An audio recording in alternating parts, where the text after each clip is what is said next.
No one in the crowded auditorium anticipated what would happen when Caitlin Clark was given the microphone at the podium. The WNBA star, who had previously shattered every record in existence, was set to shatter an even more potent barrier, the decades-long quiet surrounding women's sports. That's not something that can be negotiated anymore, you know. If you want a franchise, you seem to need it. A moment that would reverberate across sports history and beyond swiftly evolved from what began as a typical award ceremony. The audience wasn't simply raised to their feet in roaring applause by the next sentence. They inspired a whole generation to take action. However, what could a basketball player say that would make fans, executives, and seasoned sportsmen cry? Everything we believe to be true about sports, achievement, and the value of using your position to further a cause bigger than yourself would be called into question by the speech that followed. When Caitlin Clark took the stage to win her WNBA Rookie of the Year trophy at the league's annual award presentation in November 2024, the scene was already historic. The most prominent figures in women's basketball, sports media, and corporate sponsors who had watched the most revolutionary season in WNBA history came together for the event, which took place in a crowded New York City setting. Clark's position at the podium symbolized more than simply personal success. In women's professional sports, it marked the start of a new era.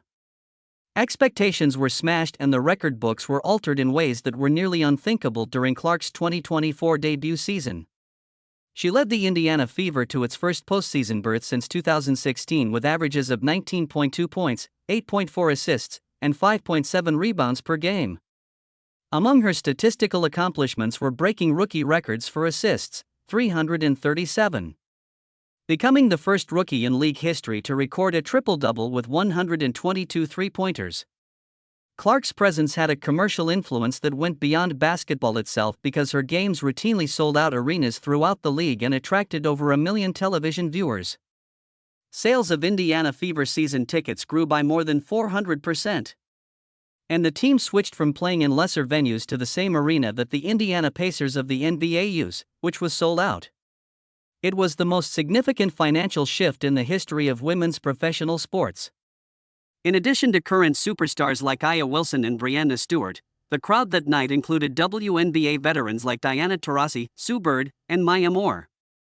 The remaining seats were occupied by business leaders, media figures, and young fans who had been moved by Clark's story. As a result, everyone just adjusted to the new season and change. The wide coalition that Clark's accomplishment had created around women's basketball was reflected in the diverse attendance. There are questions about what aspects of Clark's rookie season might have prepared her for this kind of public speaking opportunity and whether her time at Iowa, where she grew accustomed to intense media attention, influenced her capacity to speak in front of such a sizable and powerful audience. Clark's introductory remarks, which acknowledged not only her own accomplishments but also the generations of women who had laid the groundwork for her success, instantly drew the attention of the audience. She talked about the early WNBA players who played in tiny arenas for little compensation while working other jobs, building the league's infrastructure that allowed her to become well-known and make money. Her speech's core emotional theme was accountability. It was her duty to make good use of her position, and it was everyone's duty to make sure that the gains she gained in her debut season would last long after her playing career was over. Even though her own star power would wane, she urged league officials, sponsors, media, and supporters to continue supporting women's basketball. Clark's speech blended sincere feelings with targeted demands to action. It was a lot of fun. Taylor is clearly fantastic, and I believe just as she listed specific actions that various stakeholders may do to encourage the growth of women's sports. In her remarks, she urged media outlets to give women's basketball regular coverage all season long, not only during postseason runs or historic games. Her remarks were significant since they came from a person whose presence had radically changed the sports industry's commercial environment. As Clark talked about her coaches and colleagues, who had helped her make the move to professional basketball, the standing ovation started out slowly. As she acknowledged opponents who had encouraged her to go better while preserving the competitive spirit that makes women's basketball so captivating, the cheers became louder. You can tell she's a genuinely nice and compassionate person. However, it was when she turned her attention from basketball to more general social impact that the entire audience stood up. Professional athletes' public speeches have evolved into forums for addressing societal issues and promoting systemic change, according to legal experts. Demonstrating the development of athlete activism and the understanding that public opinion and policy debates may be influenced by sports personalities in a certain way. Clark's remarks regarding equality in sports reverberated throughout the auditorium as she talked about how she grew up watching women's basketball on TV and wanting to play professionally, but realizing that male athletes received far more financial support and media attention than women's athletes could. Her life narrative evolved into a more general statement on gender parity and the significance of establishing possibilities for next generations. In addition to inspiring young girls in the audience and at home to follow their athletic aspirations, the basketball star utilized her platform to stress the value of education and the development of talents outside of athletics. Her address acknowledged the difficulties faced by female athletes while expressing hope for evolving chances, striking a mix between inspiration and realism. Other athletes in the audience gave her special acclaim for her talk about respect for competition and relationships with teammates. Clark talked about how he learned from veterans who at first saw her as a danger to their playing time and reputation but later accepted her success as good for the league as a whole. During her freshman season, these relationships had changed as early hostilities gave way to cooperation and respect for one another. During her first season, she specifically acknowledged the supporters who had embraced women's basketball in her statement. For many, it was their first time participating in the sport. Clark agreed that in order to keep fans interested, players would need to keep improving and efforts would need to be made to make games fun and accessible to a wide range of viewers. In addition to directly thanking sponsors and corporate executives for their increased financial support of women's basketball, Clark pushed them to continue their backing even in the face of unavoidable declines in performance or interest. Because her participation had brought in before unheard of income and media attention that helped the entire league environment, her remarks were especially significant. It is interesting to consider what discussions Clark may have had with mentors, coaches, or seasoned athletes before to the ceremony that affected her choice to emphasize group accountability over individual success. It's possible that her remarks demonstrated a mature awareness of her place in women's basketball history and her responsibility to use her position to make a bigger difference. When Clark talked about how her grandfather influenced her basketball career and his emphasis on utilizing achievement to help others accomplish their own objectives, it was the emotional high point of her speech. Her personal tale resonated with viewers who were aware of the support networks and familial sacrifices necessary for elite sporting success. Clark received a lot of attention for her challenge to the media, which asked for thorough coverage of women's basketball that goes beyond her individual accomplishments in games. In particular, she asked for focus on other gifted athletes, gripping narratives, and the commercial facets of women's professional sports that show the league's expansion and profitability. The rookie star spoke on coaching and growth prospects for women in basketball and pushed for more women in leadership positions and as coaches in both collegiate and professional basketball.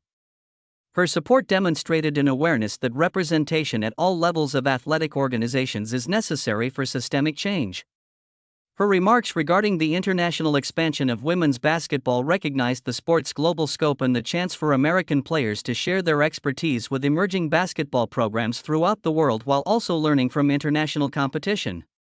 When Clark concluded by saying that individual success is meaningless without community advancement, the standing ovation peaked. And that her accomplishments during her debut season would only have significance if they helped bring about long-lasting improvements for women's basketball and women's sports in general. Long after the initial thrill of record-breaking seasons and viral moments had subsided, her parting remarks urged everyone in attendance to continue their dedication to equality and progress. Yes, I have stated that a team would thrive in Kansas City. Actually, I haven't played in it. The audience remained standing when Clark stepped down from the stage, and the ensuing prolonged applause lasted for several minutes. The emotional reaction indicated that her remarks had struck a deep chord with those who were aware of the historic significance of her sporting accomplishments as well as the larger relevance of her message of accountability and advancement. Sports historians observe that breakthrough athletes' speeches frequently turn into pivotal points in their careers and the evolution of their respective sports because they have the power to affect public opinion, media coverage, and policy decisions in ways that go well beyond individual game results.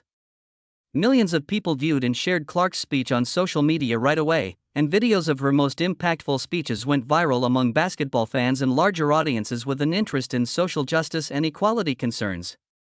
It removes everything that is happening in the actual world, as if you were in an arena. Her message's impact went well beyond the realm of sports to include conversations in political, educational, and business settings. The speech's media coverage highlighted Clark's maturity and consideration in handling difficult situations while keeping the game's focus on basketball brilliance and competitive integrity. Journalists praised her for striking a mix between motivation and precise action items, crafting a message that inspired audiences and offered doable actions for bringing about constructive change. Clark's willingness to use her position for activism was praised by other WNBA players who attended the ceremony, while honoring the current players and veterans who laid the league's groundwork. According to their comments, she had effectively conveyed the principles and aspirations of the women's basketball community. As if your athletes deserved it, too. Why don't you construct it for them, then? Additionally, some of Clark's recommendations on worldwide growth prospects, fan interaction, and media coverage. Since she was the most well-known player in the league, her opinions had a big impact on talks about strategic planning and policy. In the weeks after Clark's speech, a number of corporations announced increased commitments to women's basketball programming and marketing campaigns, demonstrating the positive response of corporate sponsors and business partners to her call for consistent investment in women's sports. Young athletes and their families related how Clark's speech encouraged them to follow their basketball goals while putting an emphasis on their education and personal growth. Her speech's penetration into young sports groups showed the wider influence that professional athlete advocacy can have on involvement and growth across the board. Beyond short-term legislative or commercial decisions, Clark's remarks may have long-term effects that shape how upcoming generations of female athletes handle their platforms and public personas.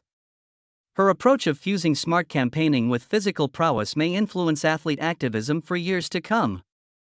Themes from Clark's speech were adopted by educational institutions and youth sports organizations. Use her teachings on group accountability and unwavering dedication as teaching resources for young athletes studying social impact and leadership. Researchers in the fields of sports sociology and communication who are interested in the development of athlete activism and the efficacy of various strategies for utilizing athletic platforms for social change and policy advocacy were also piqued by the speech. Clark's message about global growth and collaboration caught the attention of international basketball organizations and women's sports leagues in other nations.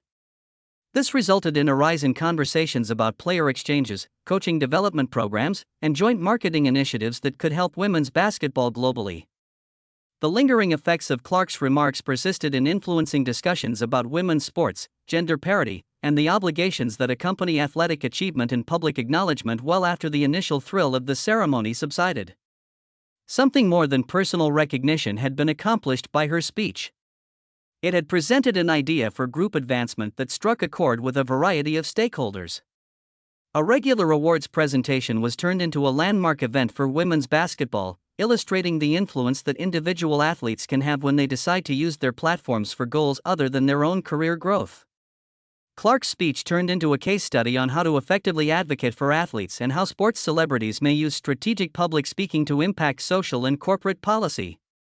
It is unclear how Clark's advocacy work will develop over the course of her career and whether her strategy of fusing social responsibility with physical prowess will encourage other young athletes to think about their own platforms and chances to make a difference.